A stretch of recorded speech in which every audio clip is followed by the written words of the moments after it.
If you make good money, but it's always gone by the end of the month, if you look at your bank account and wonder, where the hell did that go? If you feel like you're on a hamster wheel where money comes in and then immediately goes right back out, then good. This video is going to change and shift something for you because I'm going to tell you something that no financial advisor will. This isn't about being a budgeting problem. This isn't about a spending problem. This is a nervous system problem. Hello, I'm Natasha Clark and I'm your subconscious coach. And I'm going to show you exactly why you can't keep the money and more importantly, how to fix it. So let's go. Let me paint the picture and tell me if this sounds familiar. You get paid 3, 5, 10, 15,000 pound hits your account. You feel amazing for about 6 hours. And then the panic sets in. This won't last. Something is going to happen. I should save this. What if I need this for an emergency? Oh, what's the tax? So what do? Start spending.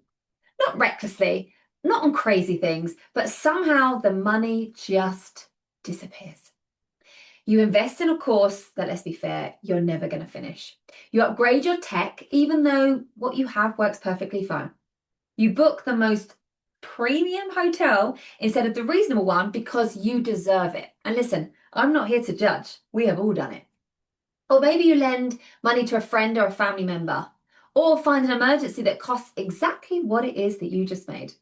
And by the end of the month, you're looking at the account thinking, I made 8K this month. Where is it? How do I only have 300 left over? And you tell yourself, I'm just bad with money. I need to budget better. But you've tried budgeting, you've tried the tracking, you've tried being more responsible, and you are still feeling the way you are. So what exactly is going on? Well, here's what's going on. Your nervous system doesn't believe it's safe to keep money.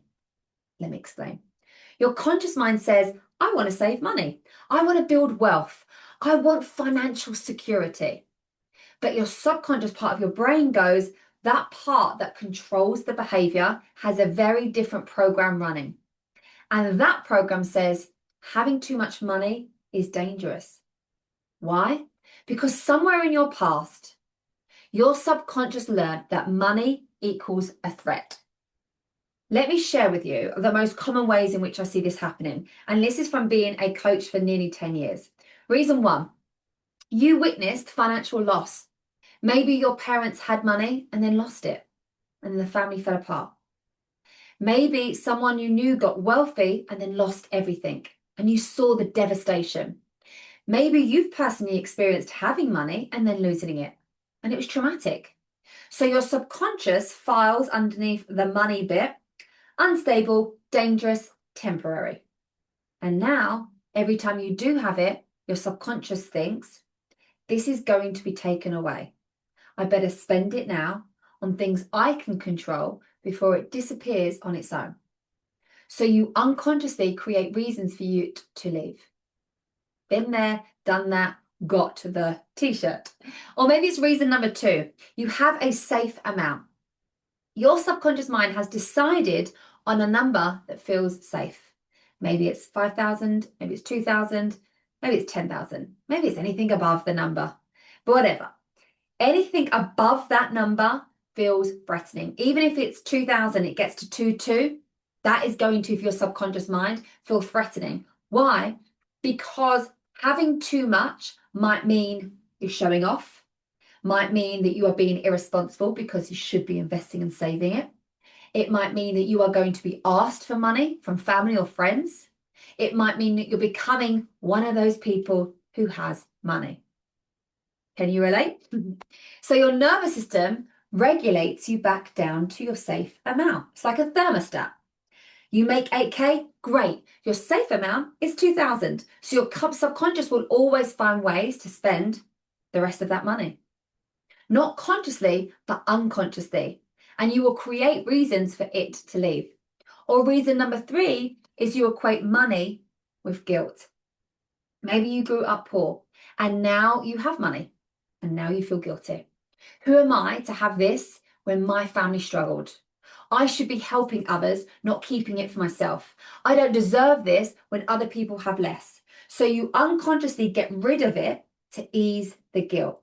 You give it away, you lend it to people, you spend it on others, because having money feels morally wrong.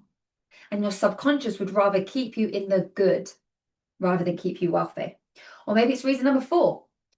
Keeping money feels like waiting for disaster. When you have money sitting in your account, your body is on high alert. You're waiting for the other shoe to drop. Something's going to break. Someone's going to need it. An emergency is coming. And the anxiety of waiting for a disaster feels worse than spending the money. So you spend it. Because then at least you have control where it goes instead of waiting for life to take it from you. Do you see what's happening? Can you see how this isn't about discipline? This isn't about budgeting. This is about your nervous system trying to protect you from a perceived threat. And until you reprogram that, no budget in the world is going to be able to help you. So let me show you what this can look like in real life. So example 1 we have got is the investment cycle. You make money, and instead of keeping it, you immediately invest it. Another course, another coach, another certification. Not because you need it, but because spending is on growth. That feels safer than just having it. Or the example 2, the treat yourself trap. You make money and you immediately think, I deserve something nice. So you upgrade everything. You know, you get the new laptop, you take yourself out on a nice premium dinner, you get the designer bag, not because you budgeted for it, which I don't even love that word. Let's say not even like you've accounted for, put it into your desired bucket, but because your subconscious wants the money gone before something bad happens. Or example 3, the emergency manifestation. You make 5K, within 2 weeks, your car breaks down, your laptop dies, or a bill comes in, and you think, I'm just so unlucky. But here is the uncomfortable truth here. Your subconscious created the emergency to get rid of the money because keeping it felt more threatening than actually spending it. Or maybe it's example 4, the generous to a fault pattern. You make money and suddenly everybody needs your help. You lend to friends, you lend to family, you pay for this, you cover dinners, you cover tabs. And not because you can just afford it, but because having money while other people don't have it feels unbearable to you. So you unconsciously redistribute it to ease your guilt. And can I just say this, and you need to hear this, is none of this is your fault. Your subconscious is doing what it thinks it should be doing, which is to keep you safe. It's just outdated, it's just wrong. So how do we fix this? Well, how do you train your nervous system so it feels safe to keep the money? This is the process. Step number 1, you want to identify your safe amount. So I want you to look at your bank account history. What's the number you tend to hover around? Even when you make more, you come back down to this number. That's your subconscious safe amount. I want you to write it down. Get your pen and paper and write it down. Step number 2, I want you to ask yourself, what would happen if I had more? Literally just close your eyes and just imagine you have £10,000, 20,000, 50,000 sitting in your account. What feelings come up for you? Is it anxiety, guilt, fear, panic, overwhelm? Whatever comes up is pointing you to the belief. So we're going to step 3, find the origin. Ask yourself, where did I first learn that having money was unsafe, guilt-inducing, temporary, dangerous, whatever it was? Was it watching your parents? Was it an own personal experience? Was it something that you were taught? I want you to find that moment. And then step number 4 is we're going to challenge that belief because your subconscious is just running on old data. So I want you to ask yourself, is it actually true that keeping money is dangerous right now? Probably not. You're an adult. You have control. The circumstances are very different. So what we're going to start doing is collective evidence where you can back it up that keeping money is safe. And then step 5 is we're going to practice keeping money. Now, this is the hardest part. Because money comes in, I don't want you to spend it immediately. I want you to just sit with it.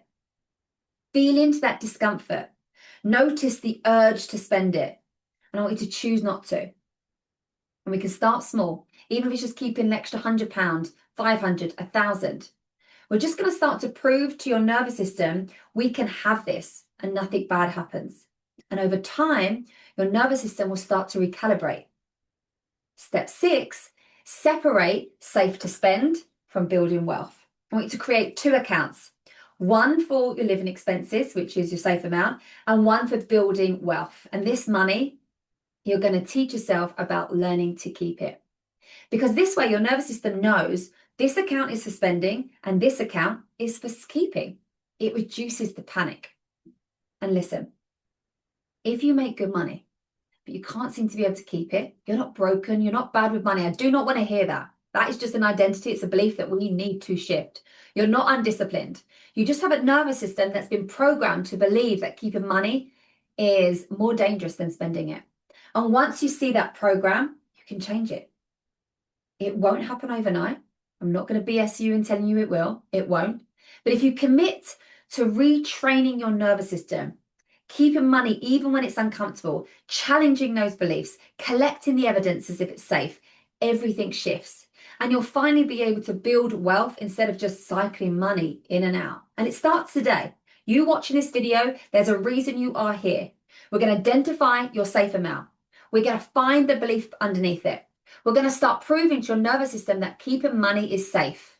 You have got this. And if you want extra help with that deep nervous system work, then just click the link in my bio, resources that can help you. And I'll see you in the next video.